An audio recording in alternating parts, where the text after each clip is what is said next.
Hi అండి, మనందరికీ చిన్ననాటి జ్ఞాపకాల్లో ఇది ఒకటి ఆరెంజ్ తొనలు. మా ఊర్లో అయితే ఆరెంజ్ తొనలు అంటారు. మీ ఊర్లో ఏమంటారో నాకు కామెంట్ సెక్షన్లో కామెంట్స్ చేయండి.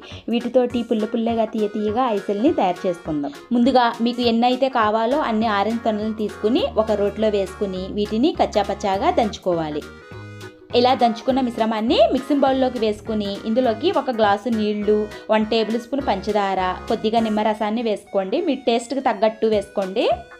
పంచదార పూర్తిగా కరిగించుకోవాలి. ఇలా కరిగించుకున్నాక ఈ వాటర్ని ఇలా ఫిల్టర్ చేసుకుంటూ డిస్కో గ్లాసుల్లోకి వేసుకోండి. ఇప్పుడు సిల్వర్ పేపర్ని తీసుకుని గ్లాసుని క్లోజ్ చేసుకోవాలి.